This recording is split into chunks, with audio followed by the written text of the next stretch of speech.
Let's now take a couple minutes and look at the different types of questions that could be asked relative to electron configurations and quantum numbers, and we can intertwine those concepts together. So let's take sulfur. I'm going to ask you again, I know it's probably getting old, how many electrons does sulfur have?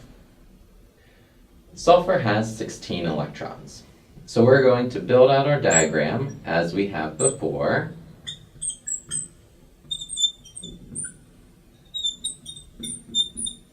And we won't need to go any higher than that for 16 electrons.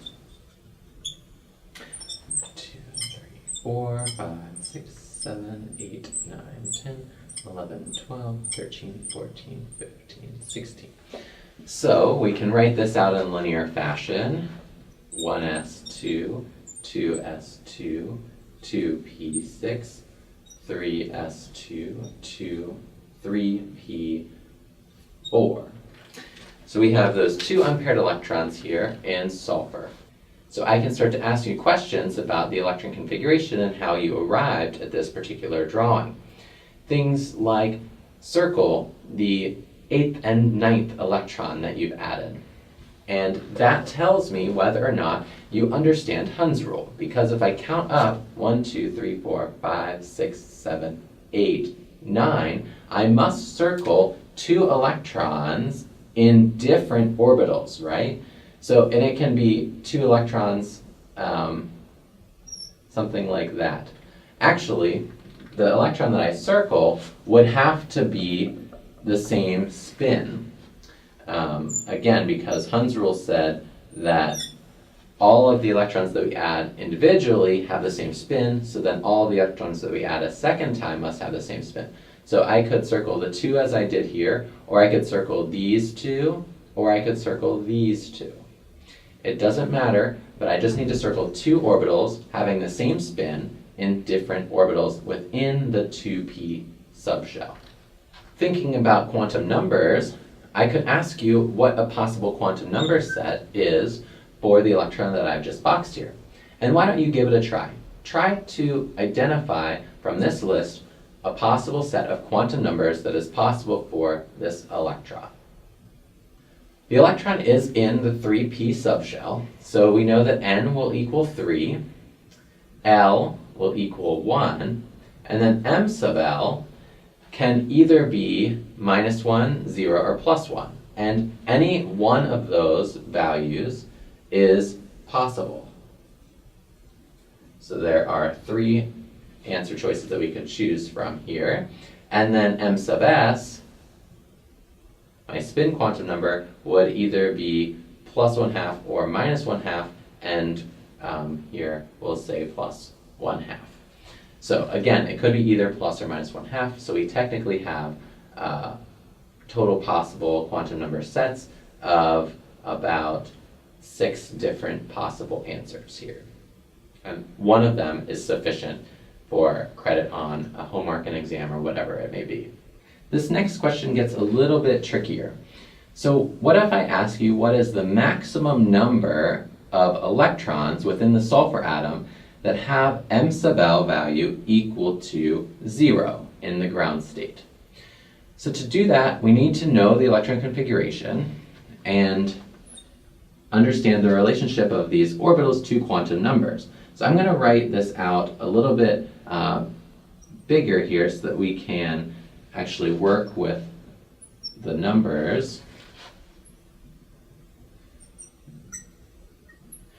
And we're going to account for the quantum numbers n, L, and m sub L within the sulfur atom.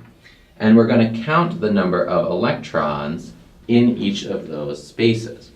So if we have the 1s orbital, I have n equal to 1, L equal to 0, and m sub L, if we recall our rules, ranges from -L to +L, including 0.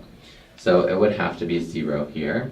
And how many electrons are in this space? There are 2 electrons. When we go up to the 2s orbital, we have n equal 2, L equals 0, and m sub L equal to 0. And there are 2 electrons in this orbital as well, according to the superscript here. In the 2p shell, n equals 2, L equals 1, and m sub L can be -1, 0, or +1. Each of these orbitals, because there's a total of 6 electrons within the 2p subshell, would have 2 electrons each to bring that total to 6. And then my 3s, n equals 3, L equals 0, m sub L equal to 0. There are 2 electrons in that. And my final one is n equals 3, L equals to 1, and m sub L can be -1, 0, or +1 here. Now, when we look at how many electrons can be in each of these orbitals, we have 4 total, and we know that we place them singly, 1, 2, 3, and then we would pair, right? So I have at least 1 here, and at least 1 here, and at least 1 here. Then the second one I place in any one of these that I want, because they're all degenerate. So if my question was, what is the maximum number of electrons having m sub L equal to 0 in a sulfur atom, then I could place that here in the m sub L equals 0. That gives me the maximum number in m sub L equals 0 orbital. So 4 electrons total within the 3p subshell. So now I have to figure out total how many electrons have m sub L equals 0. So there's 2 here, 2 more is 4, 2 more is 6, 2 more is 8, and 2 more is 10. So I have 10 electrons with m sub L equal to 0. And that's the maximum number possible. I could also switch it up and say, well, what is the minimum number of electrons that could have m sub L equals 0? And in that case, we have to revisit this and say, well, I can take this second electron, and I could have put it in the -1 or the +1 orbitals. So let's put it there, right? And now I have just 9 electrons with m sub L equal to 0. And this is the maximum. 9 electrons would be the minimum. I have a few practice problems ready for you to try. Thanks for watching.